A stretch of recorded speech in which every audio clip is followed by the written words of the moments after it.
তবে বলে রাখি অ্যাডভোকেট ব্যারিস্টার শামীম হায়দার পাটোয়ারি, আমি আপনার কাছে আসবো, কারণ আদর্শ নিয়ে যে কথাগুলো আপনি বলেছেন সেখানে আসলে অ্যাডভোকেট পাপি অনেকগুলো পয়েন্ট আপনি অ্যাড করেছে। সেখানে যদি আপনি কিছু বলতে চান আমি অবশ্যই সেটা শুনবার জন্য আসবো। কিন্তু তার আগে জাতীয় সরকার নিয়ে যে আলোচনা হয়েছে এবং বিএনপি সরকার কিছু কিছু জায়গায় রাজনৈতিক প্রতিশ্রুতি থেকে সরে যাচ্ছে বলে মুজিবুর রহমান মঞ্জু যে কথা বললেন, সেই জায়গা থেকে আমি আপনার মন্তব্য শুনতে চাই।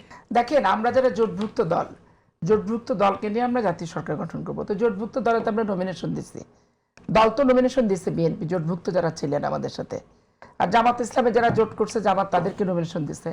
তা আমাদের জোটভুক্ত দলের যারা পরাজিত হয়েছেন, হেরেছেন, তাদেরকে এখন মন্ত্রী, মিনিস্টার, টেকনোক্রেট এগুলো করতে পারেনি, সেটা ঠিক আছে।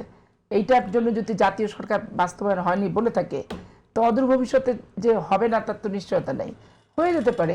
মান্না ভাই হারছে, সাইফুল ভাই হারছে, আরও যারা জোটের হারছে, খেজুর গাছ নিয়ে ব্রাহ্মণবাড়িয়ায়।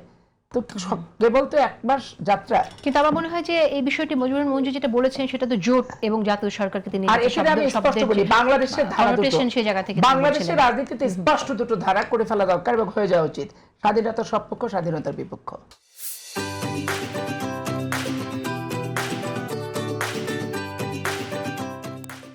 এইটা নিয়ে কোনো কম্প্রোমাইজ, কোনো আপোষ, কোনো জোট এবং কোনো লিয়াজো, কোনো অ্যানালাইসিস আর বাংলাদেশে হওয়া উচিত না। অতীতে হয়েছে, যা হয়েছে সেই জায়গা থেকে আপনি নিশ্চিত যে এটা আর কখনো ভবিষ্যতে হবে না? উচিত না, আমি প্রত্যাশা ব্যক্ত করি। কারণ জামাত ইসলামের সাথে বিএনপি নির্বাচনী জোট হয়েছে কয়েকটা জায়গায়, সব জায়গায় কিন্তু হয়নি, অল ওভার বাংলাদেশে হয়নি, চাঁপাইনবাবগঞ্জে কোনোদিনও হয়নি, অদূর ভবিষ্যতে জীবনে কখনো হবে না। তো যেগুলো জায়গায় জোট হয়েছে সেগুলো নিয়ে যে আমাদের মতো মানুষের আপত্তি ছিল না তা কিন্তু না। কিন্তু যৌক্তিকভাবে ভোটের অ্যানালাইসিসে 2000 ভোটে ফেল করছি, 1000 ভোটে ফেল করছি, ওনাদের 3000 ভোট আছে, ওই 3000 ভোটকে পাস করার জন্য জোট করতে যে বিএনপি জামাত ইসলামকে যা দিয়েছে, এটাতে জামাত ইসলামের বদহজম হয়ে গেছে। তারা আজকে অকৃতজ্ঞ এবং একবারে ইনসাফ ছাড়া কথাবার্তা বলে বিএনপি সম্পর্কে যেগুলো, এবং এই মোড়লগিরি ভাবটা, এটা বড় জঘন্য।